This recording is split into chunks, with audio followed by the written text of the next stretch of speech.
Good morning, Happy New Year.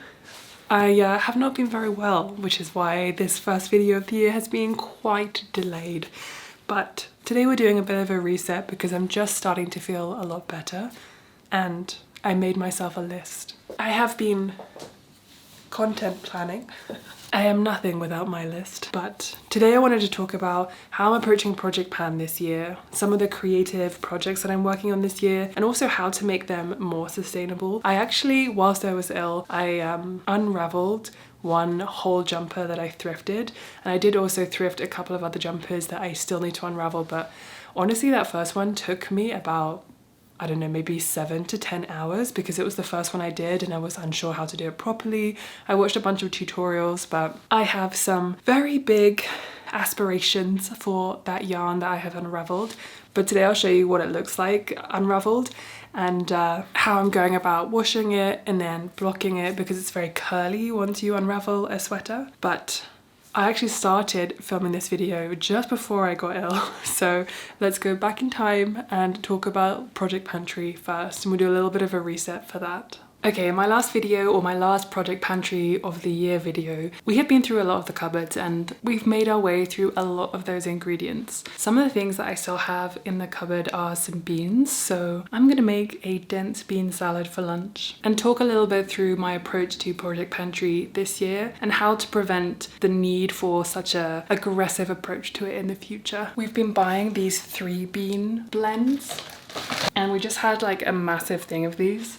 So once we get through these, I'm gonna start buying dried beets again. I bought these just for a little bit of ease and so that I didn't, just in case of those days where I didn't have any beans that were cooked and put in the fridge. But dried beans are so much cheaper and then they also taste better. I was also thinking about how to meal prep them in a way that would be more sustainable in terms of making sure that no food goes off at all. I think I'm gonna freeze them in portions and put them in the freezer. I've been seeing this kind of meal prep revolution of this like Lego meal prepping with those super cubes silicone molds that I have. And I think that that is such a smart idea. So I'm definitely planning a food prep video for later this week or next week. And we're gonna be doing some Lego meal prepping. I also just think that it makes it sound a bit more fun. I do like meal prep, but sometimes it's boring. Sometimes I can't be bothered. And it'd be nice to have those things in the freezer that you can just take out and put together. It feels very convenient. But let's make this salad. I'll probably go into more detail about the Project Pantry in the next video because I'm doing a food prep and specifically around this. But we have been actually shopping more frequently at the supermarket and buying less, and I found that that has been a really great way to kind of mindfully think about the week and not go too wild with buying things just in case, and really being a lot more mindful and planning ahead. And it helps with meal prepping as well because I think about things that I can freeze just from making one meal and just making extra portions. Okay, I've also been spending this week doing a little bit of a mental health reset because I think it's very important to be very proactive about your mental health and obviously the rest of your body and all that kind of stuff. But I definitely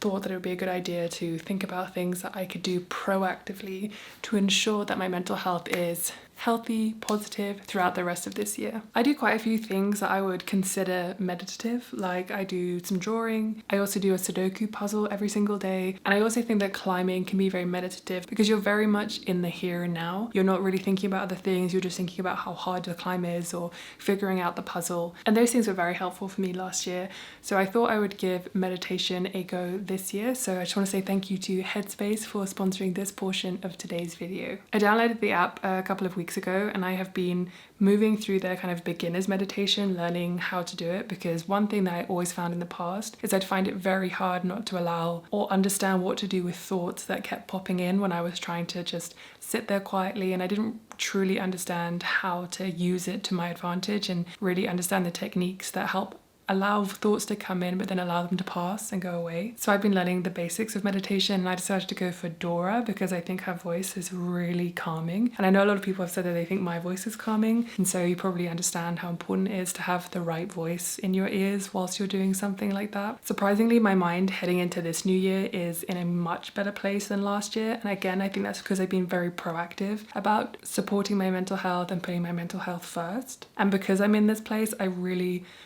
want to keep it there. We've also been trying to read before bed. Sometimes I find the quiet hard because my thoughts like my mind will wander whilst I'm reading. So I've been listening to some soundscapes as well, and one of my favorites is the Canyon River one. It just feels exceptionally peaceful. I don't know if any of you feel about this, about water, like the sound of rain is really peaceful, or rivers or anything like that. So having a canyon river soundscape behind while I'm reading, it kind of helps and acts like white noise and helps me to concentrate on what I'm actually doing, like reading my book. I'm currently reading The Wintering, and I think that that is very, very applicable to the whole mental health reset. This year I'm really focusing on reducing my stress and reducing my anxiety. I definitely still have some anxieties around a few things, but Headspace is proven to help reduce stress and anxiety. Just 5 minutes of Headspace a day can help reduce your stress, and about 2 weeks of Headspace can help reduce anxiety.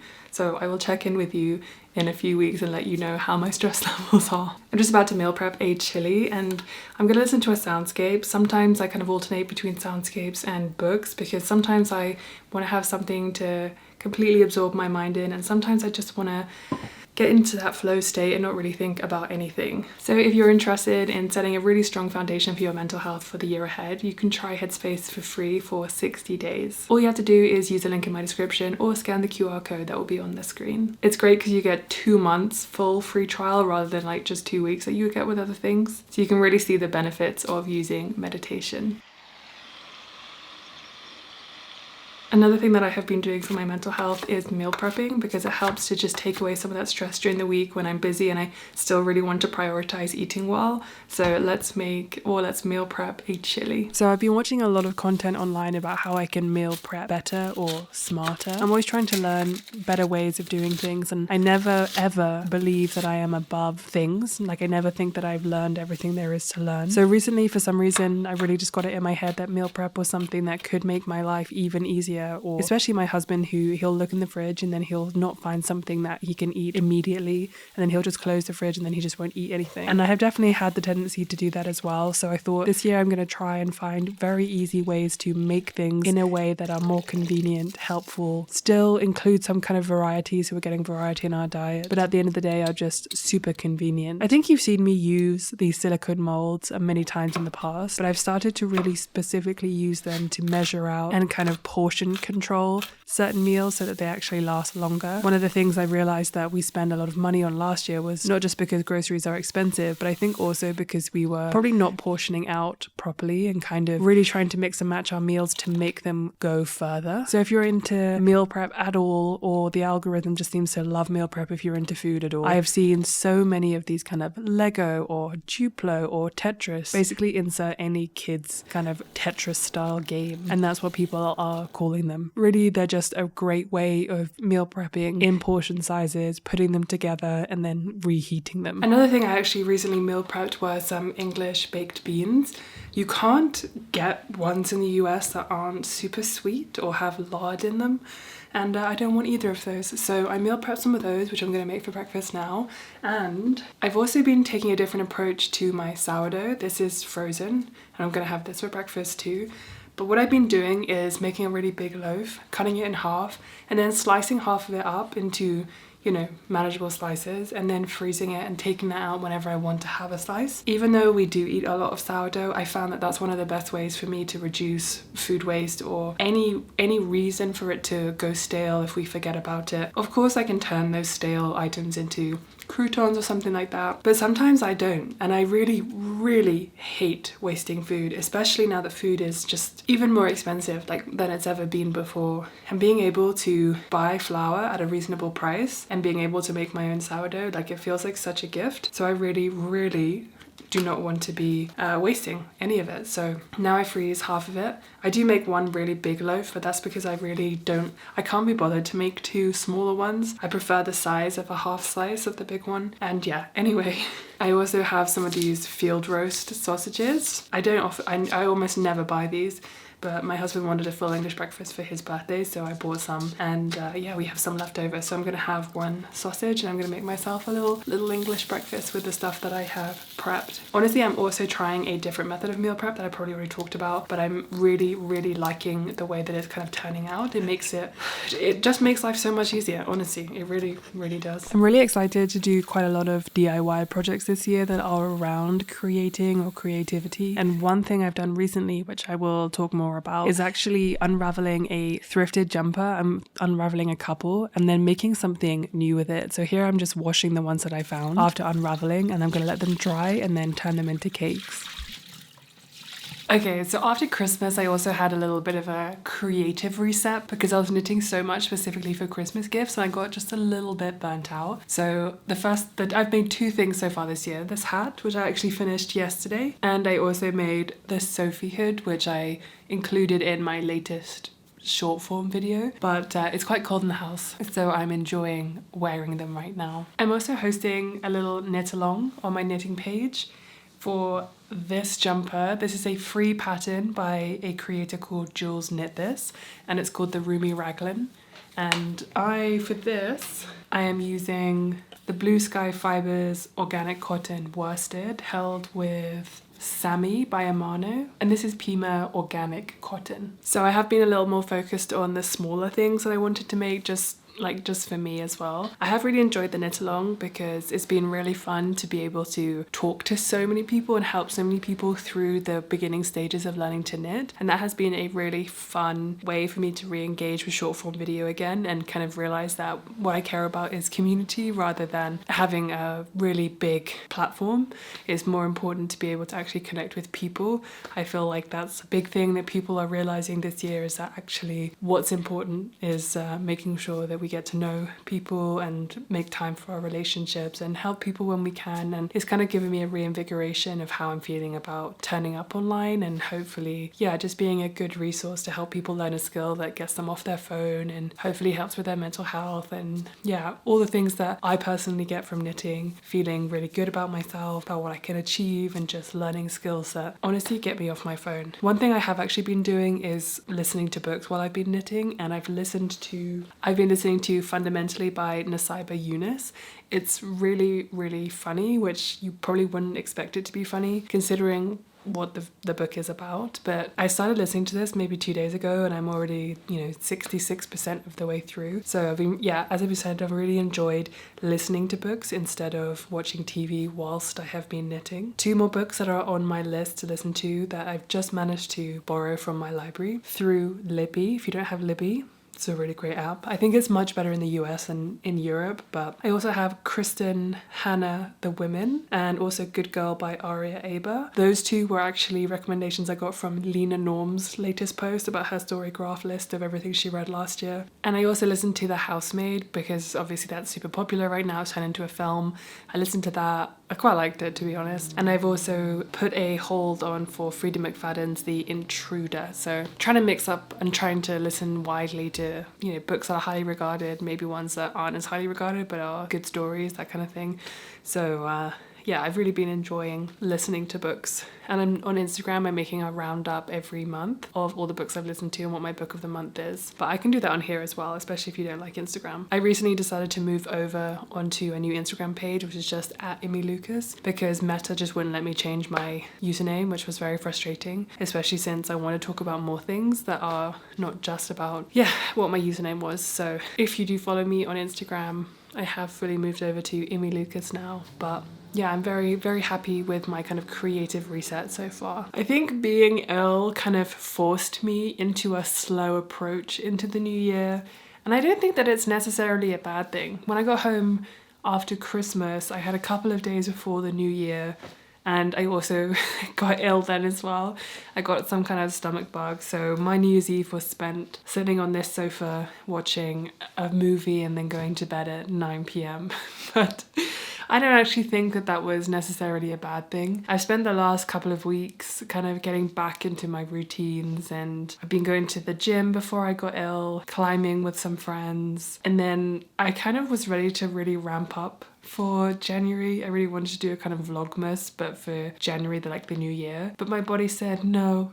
So instead I've been doing just a lot of planning ahead for the content for this year, really trying to get all my financial stuff in order and kind of think about my low buy year and how I'm approaching it this year. Even though, you know, I've already planned and thought about it, sometimes it's good to just re-go over those plans to make sure you're happy with what you've decided. And also, you know, things should be very fluid. You know, I don't want to be stuck, and I don't think people should be stuck in kind of very rigid thinking when we're approaching trying to do new things in the year. And I think being on a low buy year last year, just actively choosing to spend less money or buy less things, fewer things, and spend more money on experiences, that whole mindset, even if I was super successful some months, not as successful other months, coming into this year has already been set up to be very different in a good way. We have already booked a few things for really big experiences for the year, which I'm very excited about. And it's kind of really taken my focus away from physical material things and more focusing on the experiences that I can have this year, which I feel very, very lucky to be able to do. There's also this big rise in the kind of what people are calling the analog movement, which is funny because it's like literally just what our lives were like before we had smartphones and before we, you know, had computers that were personal computers. I mean, I still remember when we first got a computer, it was this massive one and we had one between the whole family, and you'd have that kind of dial-up tone when you would secretly go on the internet late at night. And I really don't remember spending that much time on it, to be honest. So I kind of find it funny that the analog movement is like, I don't know, super popular this year. I guess some people just are young enough that they just don't remember what it's like to grow up without a smartphone or without a personal laptop or something like that. But either way, I still think that it's a very positive thing. People spending less time on their screens and more time outside, making friends in real life, or going to a knitting event or something that's in person, or learning new skills, or, you know, if they ever have the time to do it, instead of spending time scrolling, maybe they pick up knitting or drawing or sewing or just reading or journaling, junk journaling, or spending, you know, when you go to the gym, instead of doing something that you hate, maybe you find something like I found climbing with friends that's social, we're off our phones, but it's also exercise. So I think the analog movement is a positive thing. I just find it very funny that it's like called that. Yeah. Pre the expansion or explosion of the digital age. I definitely have found myself scrolling a little bit too much this year already, because I've started posting more frequently in short form content again, and I've really got into teaching people how to knit. I think that that's been really fun, but I definitely want to take all of that and think about going forward. Yeah, just trying to get back into mindfully watching my YouTube videos, listening to my books, and doing the cozy hobbies while it's cold. It's been very strange, the weather here in Colorado. It's been far too warm for winter, which is very distressing, to be honest, but it's just starting to get cold now. So it kind of feels like the cozy hobbies it's the perfect time for them. Anyway, it's getting very dark now, as you can see, but as I said, it's been a slow start, but once I feel better, I'm going to be really throwing myself into YouTube, because as I said, this is my favorite platform to be on. My trip to Canada is now full, which is really exciting. There are even 2 people on the wait list, which is kind of wild. And so I'm thinking of creating another one that's less active and more